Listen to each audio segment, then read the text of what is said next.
This podcast is brought to you by Tri-County Speaks, serving survivors of sexual assault in Berkeley, Charleston, and Dorchester counties. Hello and welcome to our discussion about sexual violence in the college student experience. My name is Bradley Burris, my pronouns are they, them, and I'm the Prevention Education Coordinator for Tri-County Speaks. Today, each of our panelists will be reflecting on their college experience as we discuss the complex identities of sexual violence. We're going to start by having each of our panelists introduce themselves and the university that they attended if they're comfortable. Hi, my name is Ariana Keels. I am the Charleston County Victim Advocate here at Tri-County Speaks. My preferred pronouns are she, hers, or they, them. I attended Coker College, now Coker University, and I also attended Charleston School of Law. Hey everyone, my name is Brittany Green and I am the Berkeley County Victim Service Advocate for Tri-County Speaks. My pronouns are she, hers, and I attended University of South Carolina Upstate as well as Winthrop University. Hi everyone, my name is Megan Fennell. I am the prevention intern. My pronouns are she, her, and I'm currently going to Charleston Southern, about to graduate. Congrats, by the way. And also just reflecting on my college experience, I am a College of Charleston alumni. So before we dive into our questions, I wanted to start with some statistics that directly reflect on the college experience. So these are from RAINN. Male college students 18 to 24 are 78% more likely than non-students of the same age to be a victim of rape or sexual violence. About 1 in 5 college-aged female survivors received assistance from a victim service agency. And 23.1% of transgender, gender nonconforming college students have been sexually assaulted. So just reflecting on that, I want to go ahead and start by saying, how does sexual violence or rape culture show up differently on college campuses? I think one of the ways it shows up is that it's an accepted part of the college experience. When we watch TV and media, or when we're talking to family members, when we're about to go into college, like a big conversation is, you should expect this. You should expect to be sexually assaulted.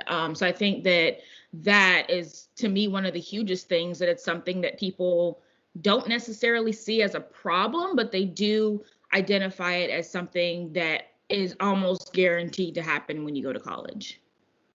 And I think, agreeing with Brittany, of course, I think another part of it is the size of the location of the school, for sure. So for example, I went to Coker University. It's in a small rural community in South Carolina, and the size of the school is about 1,500 people.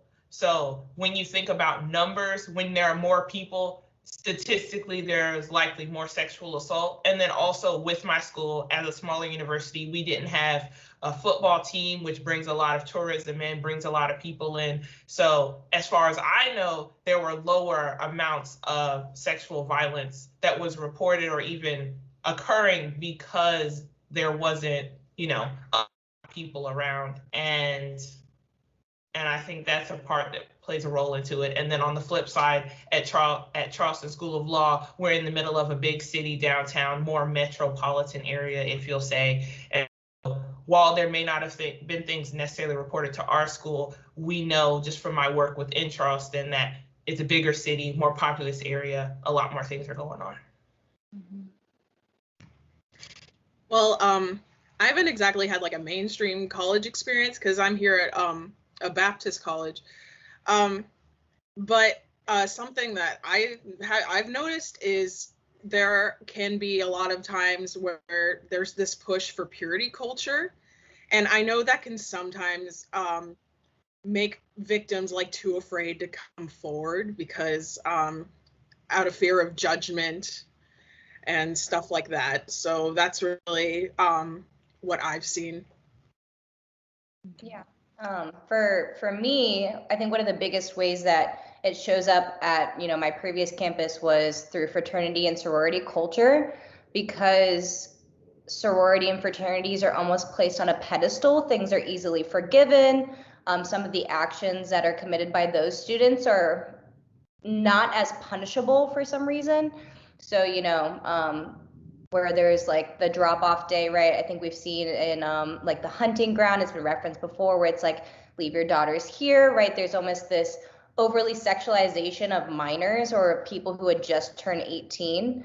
And then also kind of what Ariana was reflecting on, because the Charleston School of Law is pretty closely related to College of Charleston, is that because it's in a city, we don't have a closed off campus. It's very open. So while you may have an instance where it could be a student who's catcalling you or making inappropriate comments or, doing harassment, it could also be someone on the street that's just a normal citizen who's shopping, that's not a part of the college campus.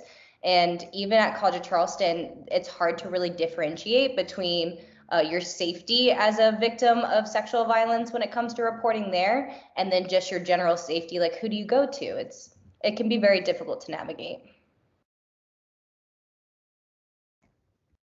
So another thing to think about is Title IX. Were you aware of Title IX prior to working with our agency, and can you maybe touch on what that meant or what it does mean to students? I can start with this one. So I'll say with Coker, I honestly, I was there for the full 4 years and I barely understood what Title IX was.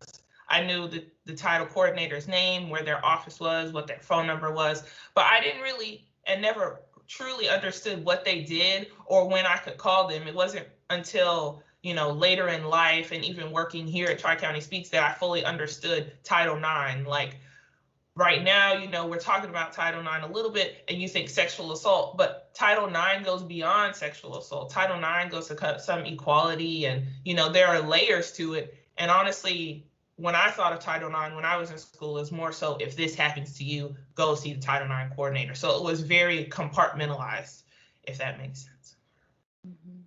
Yeah, for me, for undergrad, I did not know that it existed. I didn't know what it meant. I didn't know what those services could look like. I didn't know anything about it.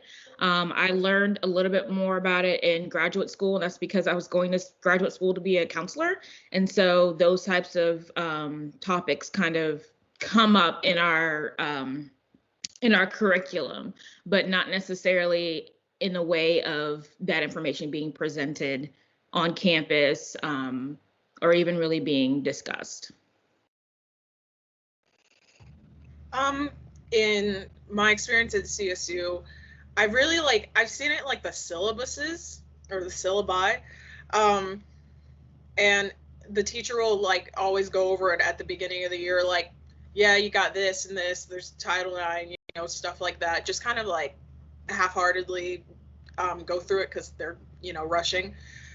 And, I just always thought in my head, I was just like, it's something to do with sexual assault. Is it like some policy or something? I didn't know there was something that you actually go to. I thought it was just like a policy. Yeah. For me, I knew what Title IX was, but I was also a women's and gender studies major, so my classes were based on gender-based violence, and I was volunteering with Tri-County Speaks, formerly known as People Against Rape at the time, so I knew what it was, but if I wasn't taking those classes and it wasn't directly related to my volunteerism, there's absolutely no way I would have known. Title IX, it's, at least to me, it just has this language where it just seems kind of complicated and almost like, I don't really need to know what that is, or that's too government for me to truly be able to implement it in my life. But for individuals who are wondering more about Title IX, you can always contact us, or you can even look on your school's website or student handbook. It should be available to you. And we can always explain and provide more information about what exactly it can help and what protections it gives you as a student. So lastly, I want to reflect on how college campuses can improve their services to students. Do you guys have any thoughts or insight into what you would have liked on your college campus? At Coker, I feel like I would have liked to know more. Like I said, again, the school was really small. And I think when something happened, as far as like sexual assault or any allegations or cases, it was because the town's so small, it's in Hartsville, it's like it was in the news, like on the, you know, on the radio, in the newspaper, you knew who the police officers were, you probably knew who the people were just because it was so small. And it's like, I feel like that community was so small at that school, if there had been more conversations around it, around prevention or around ways to get help or support, it could prevent a lot of cases just because we're so small. And they, you know, foster that idea of community and everything, that having those tough conversations early and not, like Megan said, you know, checking off the box that we talked about who the Title IX coordinator was, where their office is, it could have helped a lot. And I think that also for me translated at Charleston School of Law as well, because once again, small school, but then when you look at the Title IX coordinators, there's like 8 people on that list because there's a whole team. But then at the same time, because it's so small, you know who that professor is, or you know who that dean is, you see them constantly. And then there's those moments where you're like, I want to tell them what happened to me, but then I also don't want to have to see the person all the time who I told, because sometimes it can make you feel uncomfortable, because it's like they know what happened. It's a intimate part of my life. It's a horrible part of my life. And it's like, while the coordinator should be, you know, someone that's easily accessible, it's also, you know, towing the line of like how often you have to see them, or how, you know, just being mindful that, you know, sometimes a lot of people isn't always the best way. Like there should be a, you know, a couple, but not necessarily everybody, because if everybody's in charge, nobody's in charge, in my opinion. I just really wish that, you know, while I haven't seen anyone be like, oh, well, you should have done this or something, if on my campus, if someone was sexually assaulted, I wish that they would make it more clear that if you are assaulted, that they know it's not your fault and that they want to help you. Yeah, I agree with that. And I'll preface all of this by saying it's been a very long time since I've been in school. So with my 2 schools, I don't know how much things have changed and evolved with the changing of culture when it comes to talking about rape culture and talking about sexual violence. But way back in the day when I was there, we had an orientation class that literally lasted a semester. And that was never anything that was talked to at length or discussed or it wasn't anything that was a part of our curriculum. We have an entire semester long, you know, orientation class. Let's talk about what Title IX is. Let's talk about sexual violence. Let's talk about, you know, what that looks like, because for a lot of folks, they're coming into college, they have no idea what it's like to interact with people outside of their hometown or outside of people that have the same beliefs as them. And so if you're going to have an orientation class, talking about healthy relationships, talking about what Title IX is, talking about what sexual violence is, how it shows up, what systems are in place to assist you, and also what systems are in place to prevent that. That should be something that's more discussed in these orientation classes, as well as like that. A lot of colleges have that first weekend where you get to stay on campus for the weekend before everybody else comes back. That should be a part of that. It should be a part of all of your classes, in my opinion. That should be something that we discuss and continue to distribute that information. So for me, I think it was like a 2-hour darkness to light program that we had to do. But we all know when it comes to like webinars and videos, you click it, you go off, mind your business, come back, take the little test, and that's it. And nobody's really having like one-on-one or in-person conversations about this. And I think that that's what needs to be done. And like, you know, Megan talked about, I think that there needs to be more clear steps, whether it be written out in somewhere that's not just the health services or just the Office of Victims Assistance, but all over campus. These are your steps if this happens, because we know it's happening. People don't know, you know, how to report. People don't know that it is reportable. People don't even know how to call what happened to them, what it is, which is sexual violence. So I think those are some very big steps that could be taken by colleges. I have to just say yes, yes, yes to everything Brittany said. And I can't even describe how just when you were talking about, orientation, it just made me think about, all those moons ago. I think I graduated from Coker, 5 years ago? So 10 years since freshman orientation now. And it was just like, you're right. Like, I was like, what did they tell us? And it was, some module on, entering college. Most of it was focused towards drinking and alcohol consumption and being, one, not drinking underage, and then two, what and how alcohol affects your body, but not how people can be affected when they're drinking. We did have that same semester-long orientation, and I feel like the only thing I remember learning in that class was what everybody did or didn't know what they wanted to major in. So definitely, I feel like repeating that, using that platform where you have students engaged or semi-engaged to use that space to inform them about things that can affect them or people they know. Yeah. For me, I want language. When I took those classes that were gender-based violence, they gave me the language that I didn't know. There was like a light bulb went off in everyone's head where it's like, oh, that's exactly what I've been experiencing. Catcalling, sexual harassment, sexual violence, grooming, all of these things.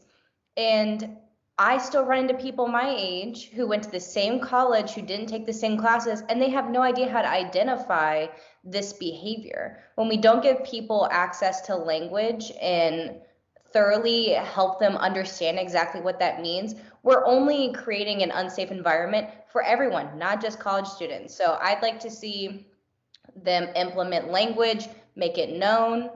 The same thing that you guys all have said, just a mandatory class on consent. If college students don't have a comprehensive understanding of what enthusiastic consent means, then you're doing a complete disservice to education as a whole.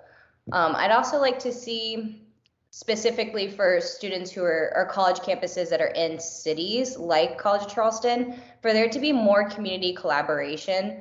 It can be really difficult as a student who may be old enough to go to bars or who are going to restaurants with their friends, and understanding how sexual violence can show up in all these situations, and truly being able to utilize your school's resources in addition to community resources. Like for people not just to know that they have a Title IX coordinator, but they most likely have like a rape crisis center nearby who can help them navigate the complexities of both of these worlds. I think that would be really helpful and truly just a great way for college campuses to really up their services. And one final thing, oh, go ahead, man. Sorry. My roommate was like sitting right over there, and she actually just informed me that apparently someone that she knows was assaulted, and I think she said he's not here anymore, but one of our past football coaches like strongly encouraged her not to press charges because it would ruin the person's career. And I just want to say that college's priorities should be the victim. Like, if someone commits some sort of assault, that's on them, and they need to deal with the consequences of that. They should not be just let off for that because of their career. Absolutely. I agree with that. And I think we've heard a lot of stories, especially like with the hunting ground, which I think Ariana mentioned earlier, or may have been Bradley, I'm not sure. But it was mentioned earlier. And that's one of the things that they talk about in that documentary, is that when it comes to sexual violence or any type of physical assault from one student to another, the priority is at the capitalism that's in that university, because football and all these sports, they bring in a lot of money for universities. So if somebody did something that's out of pocket and they're a part of one of those areas when it comes to sports, then they're going to prioritize trying to find excuses and things to keep them on the team because they're making money. And so I'm sorry that was that person's experience at your college. And I hope that they are able to get the support that they need. But I really need colleges to either come out and be clear, hey, we're capitalists. This is what we got to do. Because if that's what y'all are gonna do, then just be open and honest about it, or actually prioritize the people that are being harmed, that come there for school to, get their learning, to exist in this capitalistic society. They should be able to get that safely and not have to worry about being harmed and then re-victimized because no one is assisting them and supporting them in the way that they need it. Yeah.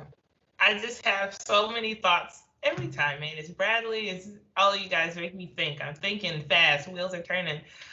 When I think about sports, I mean, I was a college athlete for the first half of undergrad, and even just hearing, we call them non-athlete regular people. That's what they call themselves too. But just thinking about those students, like they were so upset about how, and this is just across the board, about how, student athletes were treated, how the money was distributed for student athletes as opposed to academic scholarships and things like that. That comes back to that capitalistic mindset about generating revenue and how college is a business. And that's a whole nother conversation. But I think it really trickles down into this sense of rape culture, and it's wild and it's crazy and it's not fair because you create this sense of celebrity in people that are, barely out of puberty, right? They say our brain doesn't fully develop our mid to late 20s, so that's another thing as well. But one thing that just resonates and keeps coming up in my head when I'm thinking about this is that we hear a lot about women, young adults that are women or identify as female that are assaulted, and it's consistently considered or identified as like something that happens to women, and it has to stop. That piece always has to stop because women are consistently told, this is how you need to protect yourself, buddy system, blah blah blah, don't wear this, do that, don't do that, watch your drink, and all these different mechanisms are put in place to check if someone spiked your drink or whatever. And while those tools and gadgets and innovations are important and useful at times, it's like, what about men?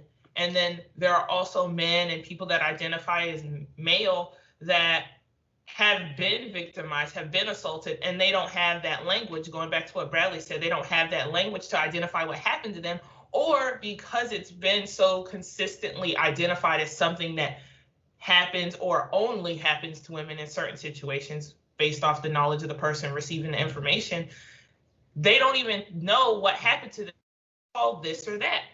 And that puts a lot of people at a disadvantage because they'll call it something else, or they won't know what to call it and they'll bury it somewhere. And then later in life, we have things coming up for people that they didn't even realize was going on in their lives until maybe decades later, years later.